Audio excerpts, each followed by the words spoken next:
శ్రీమద్ రామాయణము బాలకాండ 11వ సర్గ. ఓ దశరథ మహారాజా, తమరి గురించి సనత్కుమారుడు ఇంకా ఏమి చెప్పాడో వినండి.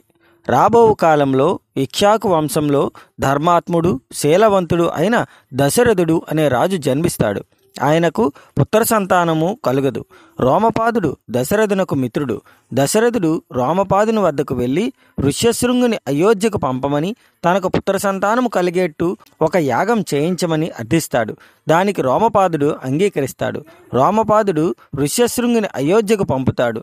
తనకు సంతాన ప్రాప్తి కలిగేటట్టు యజ్ఞము చేయించమని దశరథుడు ఋష్యశృంగుని ప్రార్థిస్తాడు. ఋష్యశృంగుడు దశరథుని చేత యజ్ఞము చేయిస్తాడు.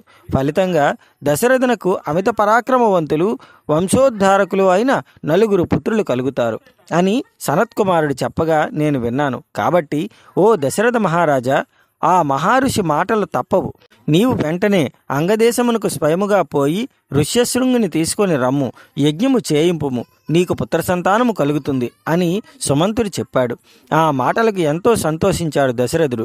పురోహితుడైన వశిష్ఠుని అనుమతి తీసుకున్నాడు. తన మంత్రులతో సహా అంగదేశమునకు వెళ్ళాడు. అంగరాజు దశరథుని సాదరంగా ఆహ్వానించాడు. అతిథి సత్కారములు చేశాడు. అంగరాజు పక్కన అగ్నివలే ప్రకాశించుచున్న ఋష్యశృంగుని చూచాడు దశరథుడు. రోమపాదుడు దశరథుని ఋష్యశృంగునికి పరిచయం చేశాడు. ఋష్యశృంగుడు దశరథునికి నమస్కరించాడు. దశరథుడు అంగరాజ్యంలో 7 రోజులు ఉన్నాడు. 8వ రోజున తాను వచ్చిన పని తెలిపాడు. ఓ అంగరాజా, నేను ఒక యజ్ఞము చేయ సంకల్పించినాను. ఆ యజ్ఞమునకు నీ కుమార్తె శాంతను, అల్లుడు ఋష్యశృంగుని అయోధ్యకు పంపవలసింది అని ప్రార్థించాడు. దానికి అంగరాజు అంగీకరించాడు. ఋష్యశృంగుడు సతీ సమేతంగా అయోధ్యకు ప్రయాణమయ్యాడు. తమ రాకను దశరథుడు ముందుగానే అయోధ్యావాసులకు తెలియజేశాడు. స్వాగత సత్కారములు ఘనంగా చేయమని ఆదేశించాడు. దశరథుడు ఋష్యశృంగుని తీసుకొని అయోధ్యానగరం ప్రవేశించాడు. అయోధ్యపురవాసులు వారికి మంగళ వాయిద్యాలతో ఘనస్వాగతం పలికారు. శాంతను చూచి అంతఃపుర స్త్రీలు ఎంతో సంతోషించారు.